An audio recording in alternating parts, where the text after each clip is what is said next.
Greetings to Mr. and Mrs. America and all the ships at sea. Hold on to your hats, folks, because I have a jaw-dropping tale for you. It's the roaring year of 1933, and let me tell you, the talk of the town is none other than King Kong. Yes, sir. Picture this. A daring film crew set sail for the uncharted Skull Island, only to stumble upon prehistoric paradise teeming with colossal creatures. But the real showstopper is none other than the towering, ferocious Kong himself. This behemoth of a gorilla, with a heart as wild as the roaring 20s, quickly becomes smitten by the fearless, the stunning actress, Dauer. And what a spectacle it is when Kong snatches her up from the crew, embarking on a mad dash through the dark and dangerous jungles. As the city sleeps, King Kong scales the towering heights of New York City's Empire State Building, captivating the masses in a thrilling spectacle. We'll leave you on the edge of your seat, begging for more.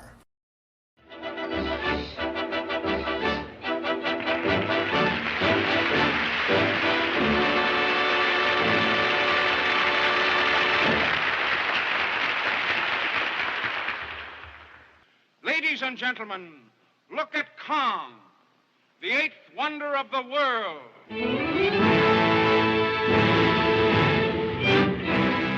Miriam C. Cooper, who came up with the idea for King Kong and was the producer of it, got the concept from a gorilla that died at the New York Zoo.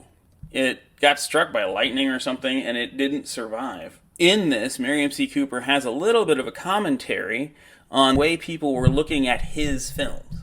His films were a lot of nature, action that way, but didn't have a lot of romance, and people criticized him for that. Carl Denham has the exact same problem when this film starts. The special effects on this film were done by Willis O'Brien, who also did the silent film that was an adaptation of Arthur C. Conan Doyle's The Lost World. In 1933, when King Kong came out, no one had seen anything like that movie at all. The box office was a huge success. It earned about $5 million worldwide. Its opening weekend, it did about $90,000. It's been released multiple times. It's made money every single time. It was Universal's most expensive movie ever in 1933. And the character has gone on to do several films. Miriam C. Cooper and his cameraman / co-director, co-producer, Ernest P. Schutizak, are the two pilots that actually kill Kong. They'd worked on this movie for so long, and they were so frustrated, and they were over budget. When this scene came up, Cooper just turned to Sidomac and said, "Let's just kill the son of a blank." Now it's time to bring on Emmanuel and review this thing. My initial thoughts of the movie, I really fell in love with the plot of romance. And as Jack here had mentioned, this was an issue with some of the previous films of the director. This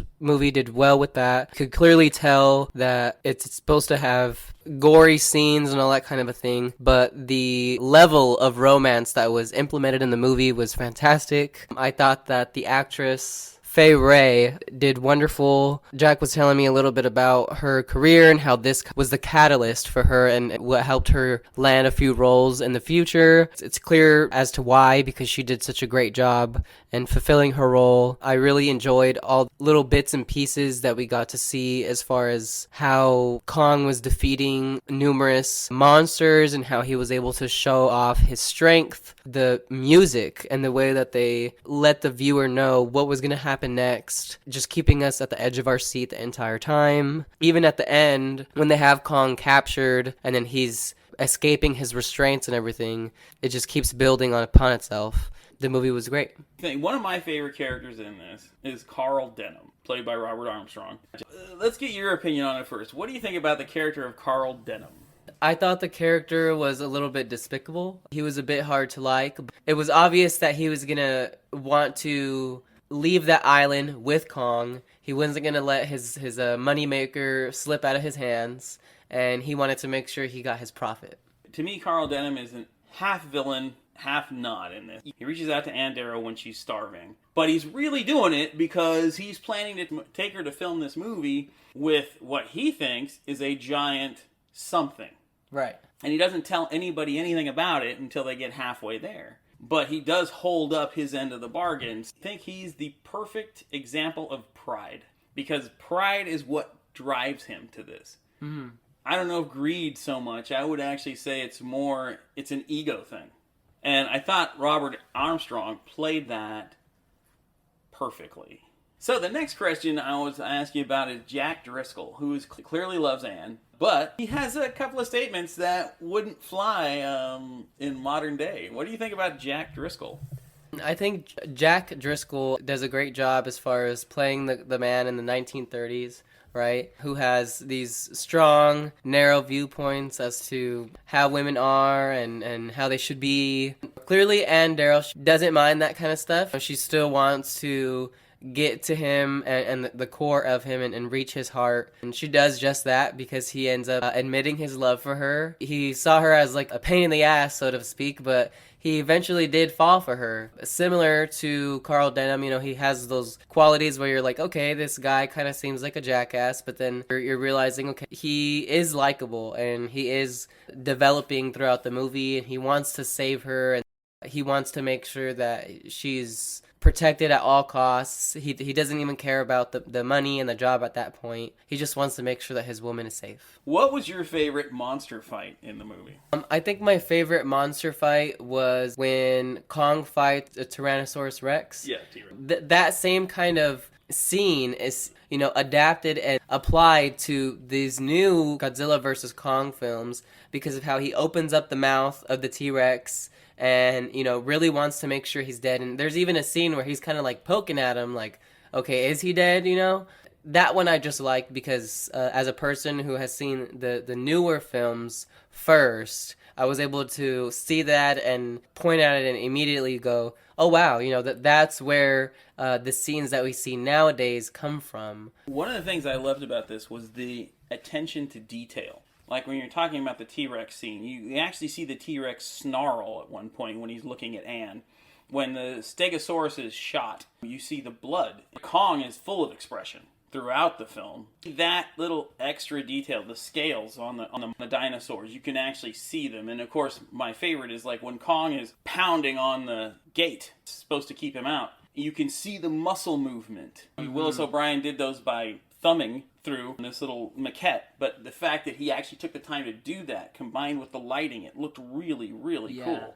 My favorite scene in the whole film, shot-wise, was the Brontosaurus. When you saw the Brontosaurus, which I'm sure is a nod, I don't know this for a fact, but I'm sure is a nod to Lost World that Willis O'Brien did. You see the Brontosaurus come out of the water, and you've got mist all around him, and then you've got his reflection on the bottom. Yeah. And then the water's dripping off him, and then he goes back underneath, and then shows up underneath Carl Denham's raft. But what was your favorite shot in the film?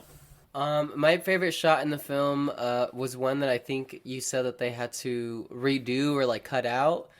It was whenever they fall into the pit that I think you mentioned, like there were supposed to be spiders there or like monstrous little creatures. That one I really liked just off of the kind of angle that we got, vision that they were trying to create in that moment. However, I know that although they had to cut it and, you know, it made sense, it's about Kong and not these other creatures.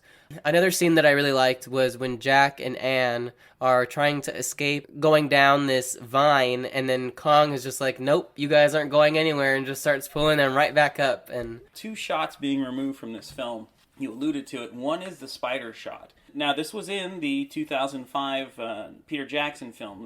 They redid this scene. When the crew falls into the pit, they are supposed to be attacked by all these spiders, and they shot all this. They did all this with the spiders and other little creepy crawlers. One of the crawlers is still in the film. You can see him come up. Jack ends up cutting the vine, and it falls down.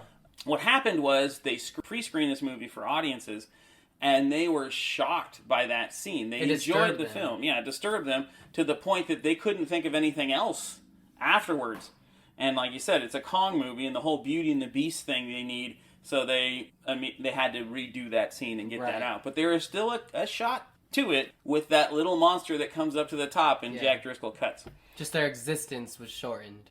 Carl Denham is supposed to run up against one of Willis O'Brien's favorite dinosaurs. I'm not going to tell you which one it is, because they ended up taking the scene. The reason why Carl Denham's shirt is torn is because he tore it on one of these dinosaurs' horns. What they ended up doing is they said the film was too long. They had to take that out. You end up seeing Carl Denham snag his shirt on a limb.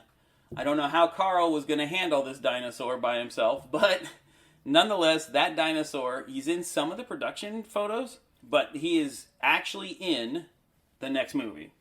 They made sure that dinosaur gets spotlighted in the next film. So, what are your final thoughts on this film? Last little thing I want to mention about the film was just how amazed I was at the quality of stop motion that they included.